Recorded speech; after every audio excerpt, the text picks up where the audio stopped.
یک بسم الله بگم و شروع کنیم و ببینیم که چی از این میده.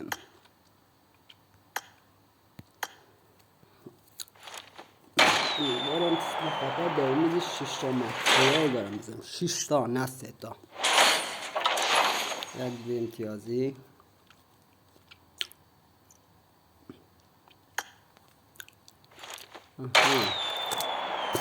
یک خشابشی هم تو گرانتیه هیچی.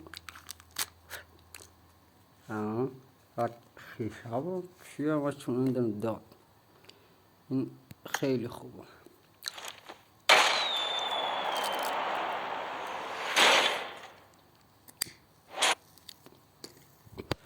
سه تا ان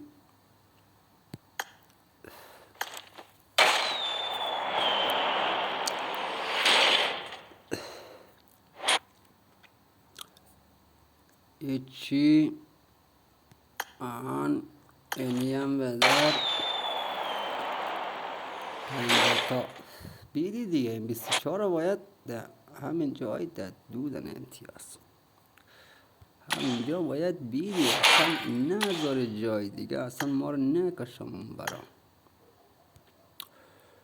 خب از اینا چی رو داده؟ از اینا هیچ آنی رو نداده. یک میزنی چی رو میده؟ کیر خار تو گایدم. همین مولی رو که ندی بینا. خب مادر چند باید که میزنم این بسیار چندم مالی نیست خوب، ولی خوخ دارم. ولی باید اسکوپ بده، خانه خراب. بابا اسکوپی دار چیزی بیدی، یک خشابی اسکوپی دیپی خاندانی تا گایدم قیدی وضعیت کیریست و سعی که باز بدر این ندادن از سعی کن.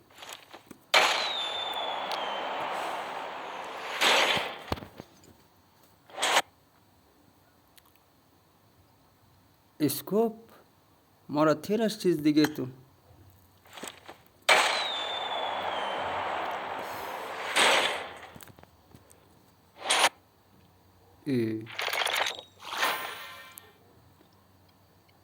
اسکوپ شاش خیلی هم عالی.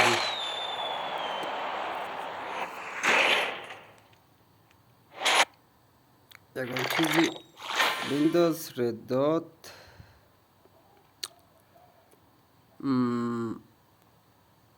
یک دهی دیگه میزنم بعد.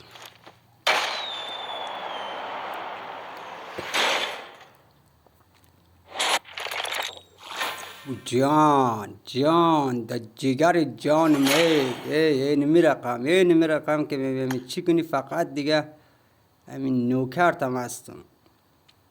این میرقم که ما فقط منتظر 3 دانه ماتریال هستم. یعنی ماتریال یعنی منظور از این که بدر یعنی یکی رم که میزنی چی میده؟ یک چیزی بسیار اولو را میده. خب دتای آخری میماند که دتای آخری را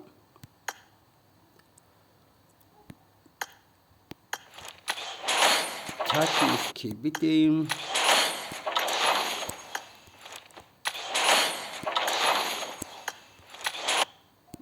فقط یعنی 120 تا رو دومی جزدی که بدر 3 دانه ماتریال بده.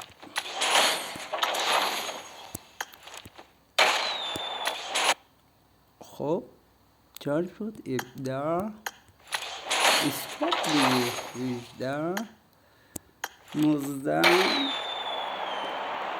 یک چیزی درست خاندان تا برد. یعنی هم 3 تا ماتریال.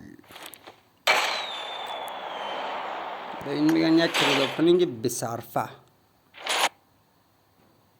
به مفت و رایگان.